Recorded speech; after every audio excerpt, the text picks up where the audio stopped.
Hello and welcome to PM Express. My name is Nana Ansakwa the Fourth, and I say if it's good, it must happen twice. Now, last week we started a conversation which I felt did not end, and we need to continue. But then I started by saying that until the lions have their own historians, the tales of hunting would always glorify the hunter. And today we are here for the lion to tell his own story as to what happens in the jungle. And that's why we are here. There is nothing that I find, in fact, something I find strange is telling black people that they had a good history. They look at you thinking, what are you talking about? Our history was not good until we got in touch with the Westerners and they brought us civilization. Whether it is said or not, that is the undertone, and that is how we are oriented, and that's how we grew up. That until we came across the Westerners, we were barbaric, we were heathenism. Indeed, the missionaries said this was heathen land that needed to be rescued. But is that entirely true? So today we're going all the way back to the center of the earth back then, which was Egypt. And those days, Egyptians were black. Can you believe it? They were not light-skinned. So we're going to have an education and come all the way down to Ghana and find out, are we in danger of losing our customs, traditions, and culture? With me to discuss this is Osofo Kofiche Ahaji, a thespian, African, if I may say. Thank you very much. Osofo, you're welcome again. It's a pleasure being with you. Yes, it's a pleasure having you on my show. It was a lot of education. I watched last week's show with some family members, and they were agreeing and disagreeing and agreeing and disagreeing. But the truth is that we don't like to say that our ancestors were right. It's not comfortable for us to say. So we're going to go all the way back to when Egypt were black and, educate ourselves as to what happened many, many years ago in the first dynasty. Thank you very much, and I am grateful for the opportunity to share my little knowledge with the viewing public. May I say my felicitations to all those who will be prepared to learn. Because in the Nile Valley, they had a wise man who taught virtually everybody. To start with, I will just read something from this book by Cornelius Teta on ancient Egypt, before we go back to who the ancient Egyptians were. Cornelius Teta writes in his book, The Secret Medicine of the Pharaohs, on page 14. He states, in the first dynasty, more than 5,000 years ago, the Egyptians had a decimal system and could calculate the surface of a triangle, a square, a trapezoid, or even a circle. In the latter case, they constructed the square of 8/9 to the number 8/9 of the diameter, which gave a value to the number pi of 3.1605. Only in the year AD 1596 did the circular number, which the analysts must have known for the construction of the pyramids, enter our mathematics. Wow. So, the ancient Egyptians knew how to calculate the diameter of a circle. But what are we being told in our schools? That everything you learn in mathematics is credited to one white man or the other. Now, even the calculation of the hypotenuse of a triangle, we have something called the Pythagorean theorem. I believe anybody who has studied mathematics would have learned about Pythagoras and his theorem. But 6,000 years before Pythagoras was born, the same theorem accredited to him was used in the construction of the pyramids of Egypt. We still stand today. So you will see that Pythagoras didn't invent anything. Now when you go to the Archimedes principle of flotation, I will just take you down to Jamestown. You see our fishermen, they don't know anything about Archimedes' principle. Yet they use that principle. Ancient Egyptians were using the principle of flotation. And if I show you the picture, you will see that they had constructed sea-going vessels. What were they using? The same principle which had been accredited to some Greek man. Now, from the tomb of Pharaoh Ramses III, 1,200 years before the Common Era, the ancient Egyptian identified himself as number one, the black man. This is the other black man. So ancient Egyptians were blacks. That brings us to the question of what went wrong. That today we have those who are in the last, the Semites, being the occupants of the land of Egypt. The Christian Bible tells us that God got angry with the Pharaoh. Because God was angry with the Pharaoh, God asked Moses and Aaron to go and demand the independence of the Israelites or the Jews from the Pharaoh. And the Pharaoh was supposed to have refused first, and God sent some pestilence to harass them until the Pharaoh agreed and allowed the Hebrews or the Jews to move. You know of the famous song, "Let My People Go." Yes. And they were supposed to have crossed the Red Sea into Canaan. Meanwhile, Canaan itself was part of Egypt, ruled by the Pharaoh. So when you leave, you say, for instance, you are in Accra. You say you don't like the presidency of John Mahama. Then you move from Accra and you go and settle in Nsawam. What have you achieved? Nothing. So when we take all these ones into consideration, that the population of Egypt today is not what we saw in the picture, the question arises, where did the black people go? The black people have built, let's come to this one. We have been celebrating some joke in the aeronautics or the aviation industry, crediting first the Icarus brothers for being the first people to have attached feathers to their arms and jumped from a hilltop to launch the world into the aviation age about 100 years ago. Then came the Wright brothers of the US. They also claimed the same thing for the same number of years.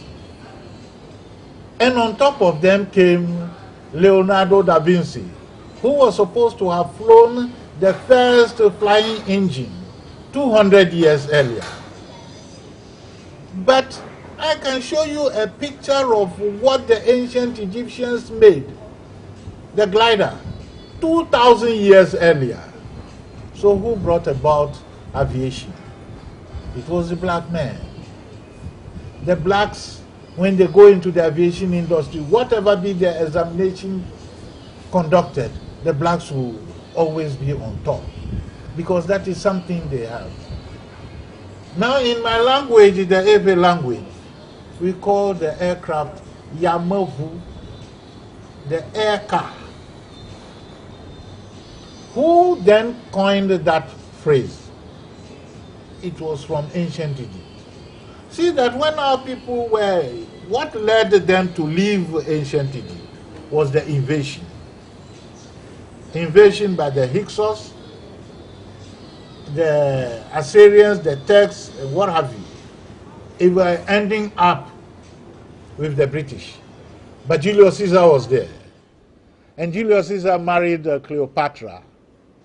And Cleopatra, like I said the other time, gave birth to a boy who became Caesarus, who was named Caesarus. But when Cleopatra went back to follow the husband, Julius Caesar, to Rome, she took the scribes along, and they carried over 200,000 papyri scrolls containing all the knowledge system of ancient Egypt. So the Romans, if you go to the Vatican today, in the vault of the Vatican, you will have these papyrus scrolls.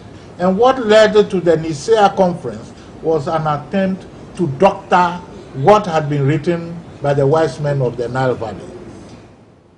So you have the papyrus bearing such names as the Turin papyrus, the Ebers papyrus, the Hurst papyrus. All these ones are bearing foreign names.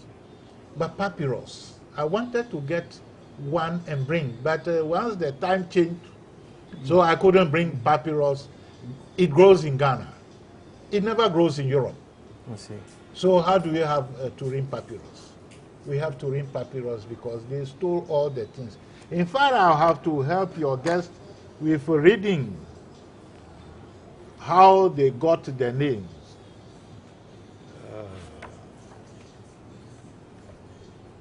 The oldest papyrus is the papyrus Kahun. Now, the papyrus Smith is the brother to the papyrus Ebers. Ebers is a German name. But let's see what they talk.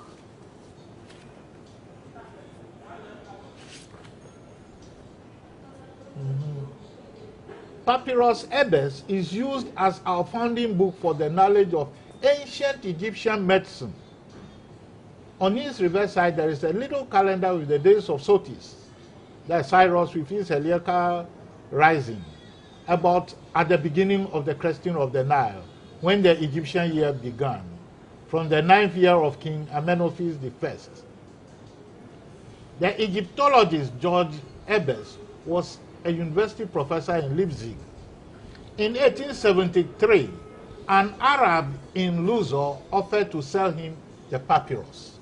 An Arab in Luxor.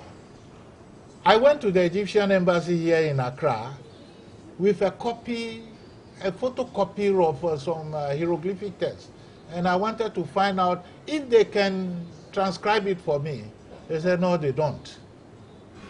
That immediately tells you that they don't know anything about the hieroglyphs. They cannot transcribe it. So if they don't, who then wrote the hieroglyphs? It was the ancient Egyptians. They wrote the hieroglyphs. And here they tell you that the Arab man found the papyrus. The papyrus Hurst was unearthed in the Dar el-Balas, Upper Egypt, by an Arab again. So this tells you the time of the invasion or occupation of ancient Egypt by the Arabs. And they were just taking everything. And the papyrus, you will see that interestingly, like I said the other time, when you are born to the royal family, your history from the time of birth to the time of death is recorded by a scribe assigned to you. Wow. So when you are dead, your papyrus is rolled and put in your tomb or sarcophagus as they called it. So these people, having taken over, their business was to look for all the treasures in the tombs, like we have the treasure hunt and people going into our cemeteries to unearth bodies and sell. So they went and took all these ones and they were selling to these Europeans. And that's how we come by a papyrus bearing the name of Turin. You go to the British Museum today, they have a lot of documents they have taken from Egypt. And the people themselves who were there were driven away and they moved for thousands of miles in search of a newfound land. And the newfound land has become the land we call Ghana today. Our ancestors passed through Timbuktu and what have you. I mean, I've heard it, but is there evidence to say that indeed we are the old Egyptians that came this? Is there any evidence? Sheikh Anta Diop, the Senegalese anthropologist, had recorded in his book, after extensive research, he came to the conclusion that the Pharaoh and his descendants occupy from the Mono River to the west to the Volta River to the east. You will see that the Akan-speaking people came in along the Guan stretch. You see the Guan-speaking people cut this land we call Ghana into two. From the Ketekrachi end to the Nzima end, you have the Guan-speaking people. We are coming straight back after that. We want to find out which part of Egypt you came from. I must have been a pharaoh back then, you know, who knows? Stay tuned. Well, thank you very much for staying. Education, education, education. You know, knowledge is power. And I told you in the beginning that until the lions have their own historians, you know, the stories of hunting always glorify the hunter. So here we are arriving from Egypt with empirical evidence. Any artifacts have been found that we left on the route or something to tell my viewers that, look, indeed, we have migrated. You see this one. This is the delivery stool. Unfortunately, we have been tuned up that when women are going to deliver now, they are made to lie prostrate and they'll be told, push, push, push. In fact, in the northern part of Ghana, one woman had developed a delivery stool. So when you're going to deliver, you sit on the stool and it's very easy. The French people, what do? When you go to the French, they have this squat lavatory. They tell you when you go and you squat, you ease yourself freely, easily, and quickly, and you are gone. But our brothers from the Western Europe, including the Americas, what do? They put a seat down. And they tell you, you are entering a rest room. So they go and sit down on the WC port, resting and reading. But the Frenchman does not want you to waste any time. So you go, you squat. In fact, when you cross into Togo, they have a lot of these squat lavatories. But when you come to Ghana, we have a lot of these sitting WC ports. So maybe that explains why we look a little bit hazy in our activities. But what went wrong with us? In fact, we are sitting in the center of the universe. What is it which has gone wrong?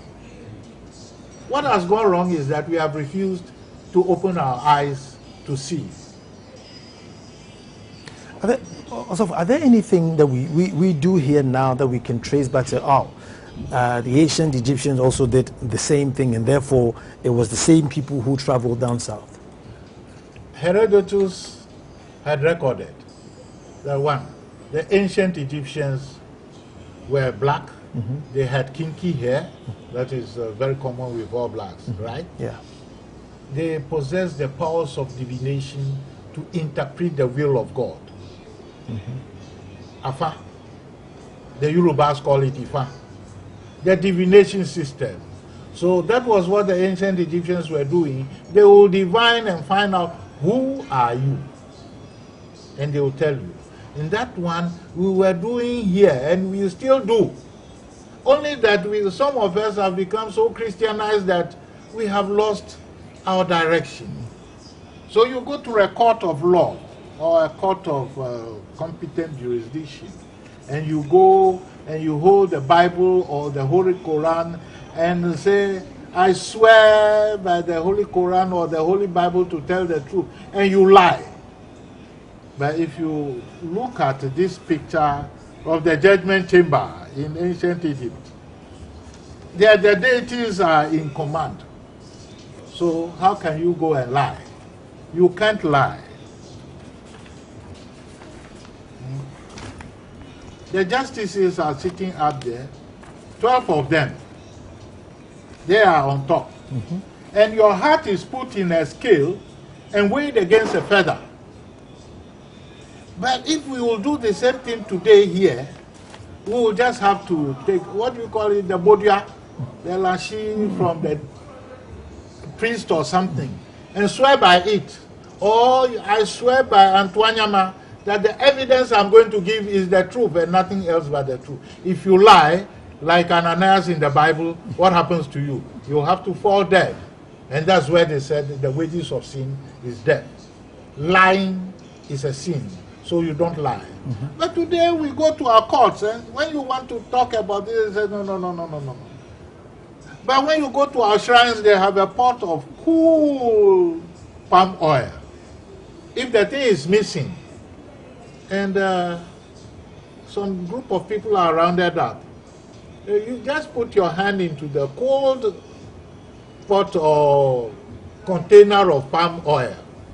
If you are not the one who stole the thing, You put it and you think it's ice water. But if you are the one who did the stealing, immediately your finger touches it, you have to throw yourself away, or it will be too hot for you. If we go back to our roots and we re-establish that one, we will not have most of the problems we are having now. Also, the thing is that I don't know if we were made to believe that, you know, those things are for Satan. They are not of God. You see, so that's and good and evil cannot live side by side. Therefore, those things, you know, have to go. And that's the challenge we face. I want to read you what King Leopold said about our system. Where have I missed that? See, because King Leopold, when he was sending the missionaries to the Congo. But first, let me just remind your cherished viewers about something which appeared in the Jerusalem Post of 27th September 1985.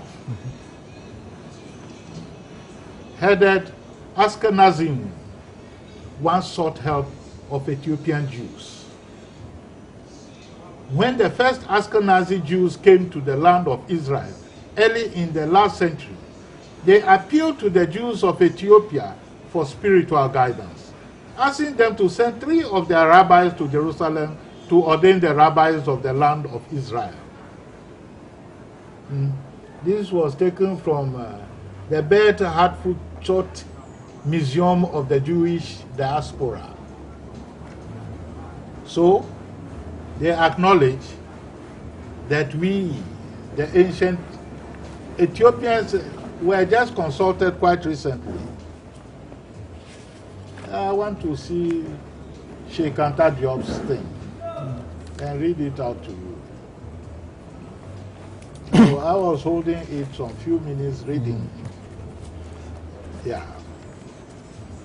Then I will treat your viewers to what Dr. Nnamdi Azikiwe. You remember that name?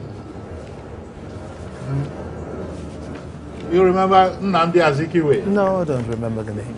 Oh. What did he do? Nnamdi Azikiwe was the first president of the Republic of Nigeria. Ah, I see.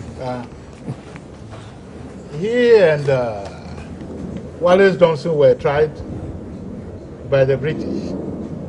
Now, King Leopold II of Belgium had this to tell his missionaries: Reverend fathers and dear compatriots, the task asked of you to accomplish is very delicate and demands much tact and diplomacy. Fathers, you are going to preach the gospel, but your preaching must be inspired by, first, the interest of the Belgian government. The main goal of your mission in the Congo is not to teach the African the knowledge of God, because they already know him. They talk and commit themselves to their God. They know that killing and stealing, adultery and blasphemy are not good. Interestingly, Belgium is the headquarters of the North Atlantic Treaty Organization. And just quite last week or something, the U.S. Secretary of State hosted a meeting of so-called sister coalition forces, or whatever they call them, to fight the Islamic State forces. And he said because they have been bombing them, their capability is now reduced. So, now he continues, let us have the courage to admit this fact. So you do not teach them the things they already know. Your role essentially will be to facilitate the task of the administrative and industrial personnel. That is to say, you will interpret the gospel in a manner that protects and serves the interests of Belgium in that part of the world. The problems in the Congo up till today. In doing so, you will see that the savages will not be interested in the wealth that their soil possesses, in order that they do not want them. Like our Obuasi. Obuasi is there, it's supposed to be Ghanaian property but owned by foreigners. Thus, they will not be involved in murderous competition with us and dream of living luxurious lives. Your knowledge of the scriptures will help us to use special tests that commend the infidels to love poverty, such as the Beatitudes. Blessed are the poor, for theirs is the kingdom. This will cause the African to fear being rich in order that he may go to heaven.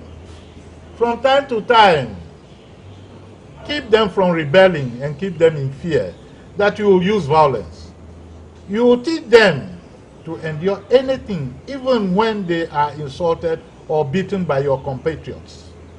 You will teach them that whosoever uses violence is not a child of God, but he is a child of God. You will cause them to follow the example of the saints who turn the other cheek. You will take them away from anything or act that provides them with the courage to confront us. What are they taking away? I am alluding to their magic, that is juju, voodoo. If you take them away from those ones, they will not confront us. They will become as meek as a sheep, and then you can brutalize them. Your actions will be essentially on the younger people that they might not rebel. If the commandments of the father are conducive to the parents, the child should learn to obey what the missionary teaches him, because he is the father of his soul. We must force them into submission and obedience. This is King Leopold sending missionaries who are supposed to come and teach us the knowledge of God they admit we already know. Dear compatriots, these are some of the principles you must apply. You will find many more in the book that will be given to you at the end of this session. Teach the gospel to the African in an African style, in order that they are kept submissive to the white colonies. They should not rebel against the injustices done to them by the colonies. Make them always meditate on, blessed be those who weep, cry, for theirs is the kingdom of heaven. Always convert blacks by means of the whip. Keep their wives in submission for 9 months, so that they graciously work for you. Require from them offerings of recognition, goats, chicken, eggs, each time you visit their villages. Cause them to sing each and every day that it is impossible for a rich man to enter into heaven. Make them pay tithes each Sunday at church. Utilize this money that is intended for the poor for our business investments. Institute a system of confession which will make you good detectives in order to denounce, put down every black which has a spirit of rebellion against the system. Teach the Africans that their statues, idols, are the works of the devil. Teach the Africans to forget about their heroes in order to worship and give praise to ours. Don't give a seat to an African when they come to see you. At the most, give him a cigarette. Don't invite him to dine with you, even if he gave you a chicken every time you went to see him. Consider all blacks as little chicken and require from them to refer to you as father.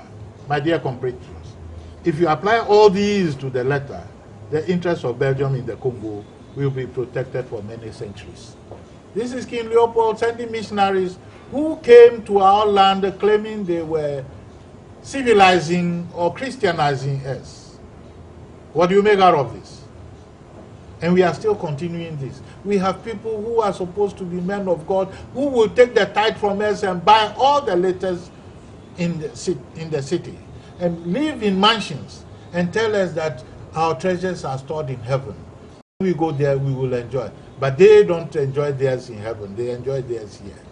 I'm going to take a break, and then when we come back, we find out, do we now run a risk of losing our heritage cultures? Some 400 years from today, our children are going to say, oh, once upon a time my grandfather spoke in Ewe, or once upon a time there was a language called Twi or Ga. Stay tuned.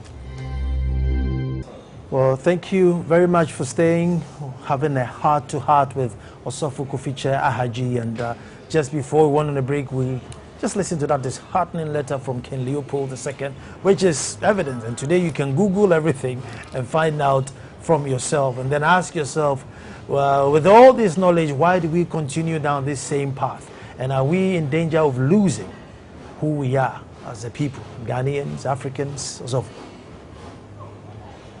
We are not only in danger of losing, but we have lost the greatest part of it.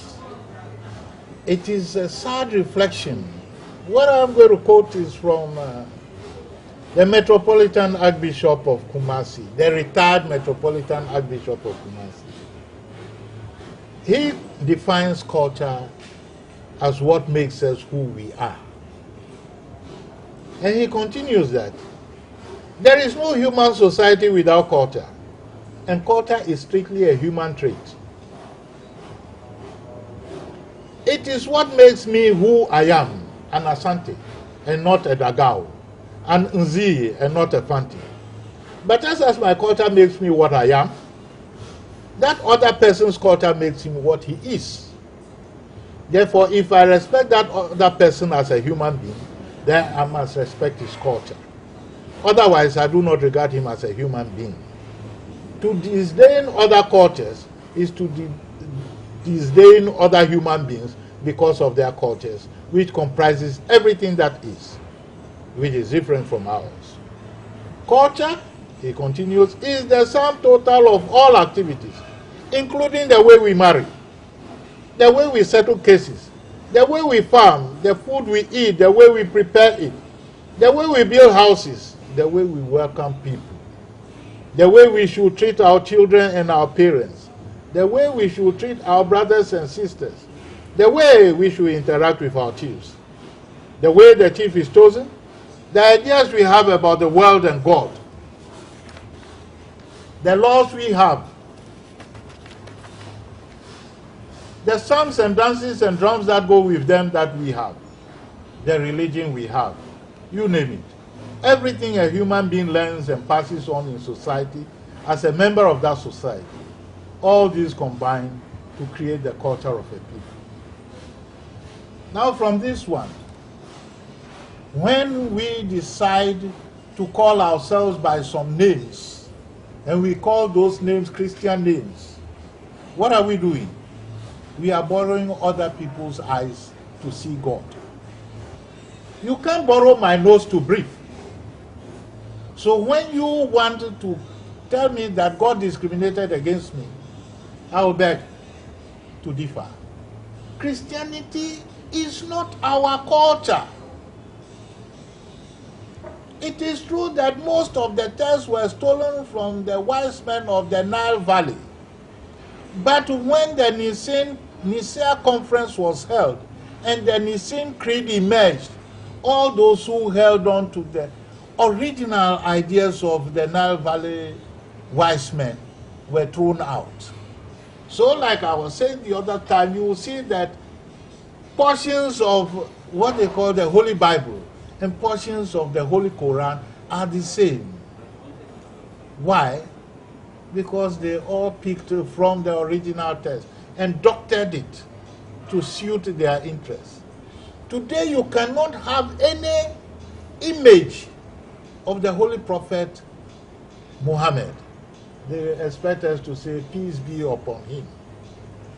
Why? Because if you have an image or a picture of the Holy Prophet, you will be seeing a black man.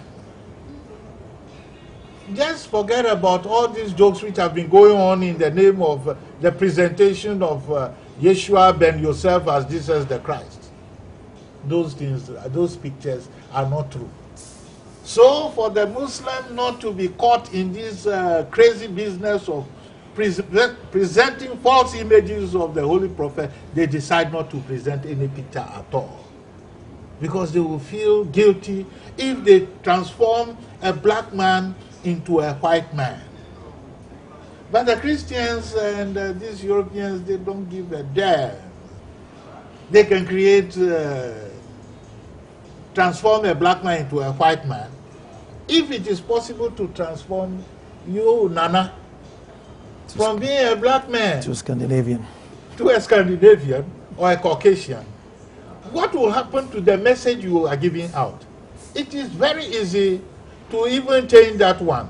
Because if you can be made a white man with blue eyes, only on pictures, then your message will equally be doctored. So and that is what we are doing. Coming back to the risk and fear of losing our culture, sometimes I go to, child naming ceremonies, and historically there was always a bit of alcohol, salt, sugar, and honey, and it is professed into the child that as you grow, let your yes be yes, let your no be no. But gradually we see the alcohol being retracted because now alcohol is seen as probably satanic or evil. So it's only, the last one I went was just water. And it was just water, and I'm thinking, there's something missing out here. And are you not seeing the results? Are you not seeing the confusion which our society is going through? When the truth is there and you decide to sidestep it, you sidestep it at your own peril. We are bringing up children who don't know anything. We are sending our children to school. The saddest aspect of it is that we have what we call the daycare centers. What do? They are taking our children away from our culture. And if culture is the totality of all that we have, our language, like we are also talking now, we are speaking someone else's language. They're taking our children away from the language they should communicate in. They are taking our children away from the names they should bear. And some idiot will come and say he is a pastor or what, and he says, I bless you in the name of Jesus the Christ. And meanwhile, he doesn't even know the message that Jesus the Christ gave. He doesn't know that it is a sin to lie. But that is what we do. And the worst aspect of what we are facing now, when the children are trying to get out of it, they are creating so-called institutions of higher learning which misinform. The misinformation has become so rampant that every church is putting up a university. A university to do what? To continue the confusion. A university to miseducators. So you have a bachelor's degree in theology. Whose theology? The white man's theology. You have a doctorate degree in medicine. Whose medicine? The white man's medicine. Because the origin of medical practice started with our ancestors. So you go to your village and the divine and say, what is the problem with you? You have gone to the hospital several times, you are not getting any solution. What is it which is the problem? They will do the divination.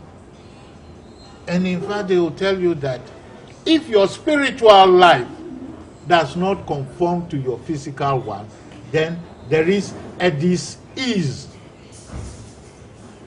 The ease with which you must flow will not be there, so there will be a dis-ease between the spiritual and the physical. So to solve that problem, you must solve first the spiritual problem. So they said, give some libation. Let us invoke the spirits of the ancestors so that they can help you. But you say that one is satanic. And meanwhile, these white people, they still do it. When the Queen of England is coming out now, there will be those people who will be holding fans, waving, driving away the negative forces from her way. But when it comes to you, they say no. Is the Prime Minister of England higher than the Queen of England? The Prime Minister of Britain or the United Kingdom? Is he higher than the Queen? No. The Queen is higher. The Queen is not elected in these occasional jokes. But when it comes to our turn, they said no.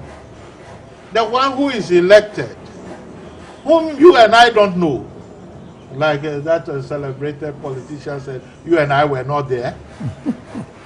You and I don't know him, but they come and bring some few... Could it be because we don't have like one king who rules over the whole land, and therefore the elected guys become, the head, because, you have the Asante Hene over the Asantes, the Ochin Hene over the Ochin, Akwamu Hene over the Akwamus, rather than one king superseding everybody? Recently, there was an attempt for Scotland to break away. What have we seen? Germany reunited around what? around a common language. What we are having, the white man was smart enough to gang up different language-speaking groups and created this farcical joke of a country. Because you know, once you are divided along linguistic lines, you will never see eye to eye. This man will not agree with the other one ruling over him. That one will not agree that this person is superior to him. So they continue with that confusion. They say, no, we have a United Nations. But who are those running the United Nations? It's the same old white man. He made sure that we are continuously divided. Also, what will happen 400 years from today? Because you see, all the evidence is there to tell you that, listen, this is who you were as black people back in the days. This is how strong your history was. But as I speak to you today, I'm sure if we did a count, 8 out of 10 black people will say, no, we will never ever buy into the fact that our ancestors were great. And even if you went ahead to preach that your ancestors were great, you were seen as a lunatic. You know, he's mad because he believes that black people were great. So 400 years from today, what is going to happen? 400 years from today, I foresee a situation where we will return to our roots. The black man and the black kingdom shall rise again. We will come back to our senses. We will be the strong people. You see that the white power structure is collapsing, right? The Americans went to Afghanistan, they went to Iraq, helped all these people supposed to be democratic and what have you, and the people turned the weapons against them. Now they have to try to suppress those people.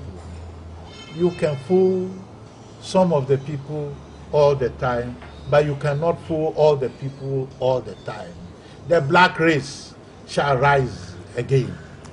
Also, I mean, we've been through the slavery era. We've been through an era where all our history is being gone away. And as I speak to you now, the manuscripts in Mali, you know, are destroying, and these are, you know, invaluable. And they are begging for wealthy people around Africa to come so that we digitize this. But I doubt if we even realize the worth. I mean, to us, history is nothing. Everything is here and now. And majority of Africa today, Ghana and Africa today, is here and now. We don't care back and we don't care about. Far away into Mali. We have the National Archives here. Go there and see the shame. Our politicians don't see the relevance of these ones. Now Mali may be appealing, but I doubt if anybody is going to help them sustain their thinking. You see, we talked about, the Westerners talk about democracy. When Morsi was elected president of Egypt, what happened to him?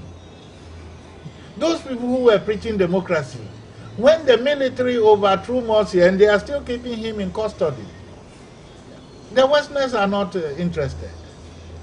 And they want people who can help them pack everything away from Egypt so that the history will be lost. Timbuktu, why? Who is interested? You go and if I show you some of the pictures of what they did in Egypt, the black pharaohs were transformed, the effigies, the statues were transformed to let them look like white people.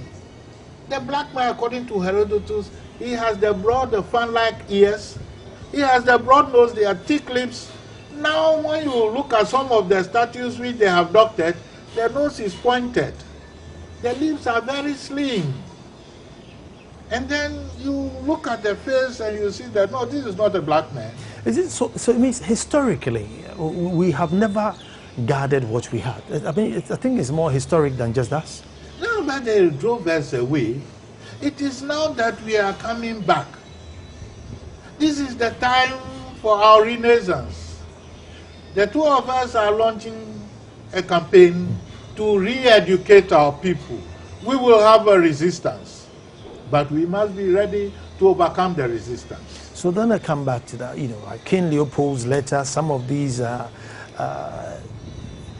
black Egypt stories, should be taught in schools and get children oriented from childhood with that sense of pride. Did you set up the school?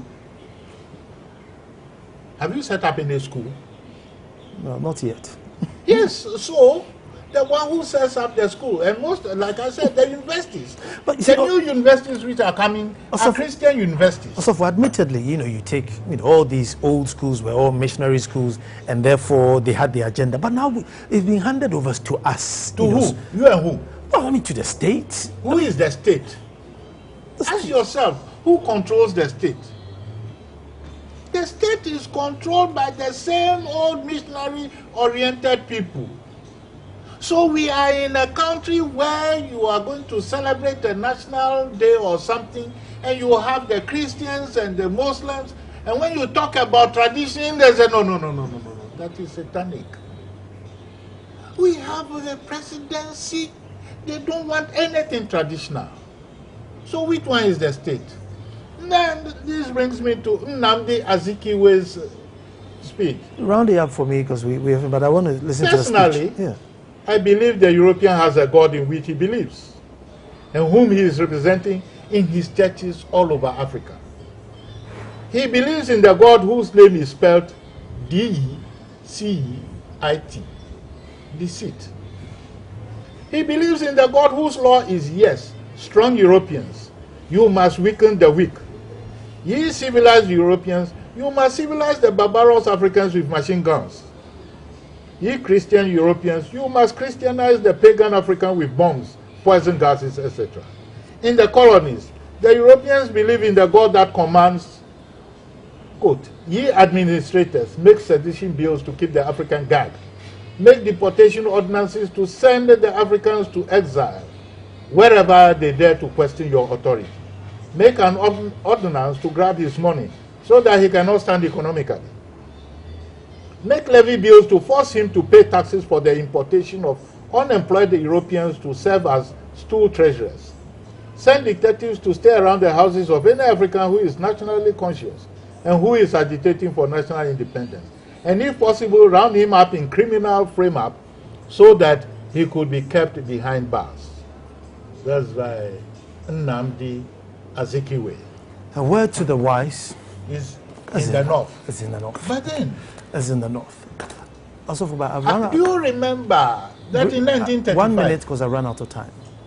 Yes, in 1935, the Italians invaded Ethiopia, and His Imperial Majesty, Emperor Haile Selassie, made a prophecy, and that's what made him the icon of the Rastafarian movement. The Italians went into Ethiopia. Why? They went to take over the land.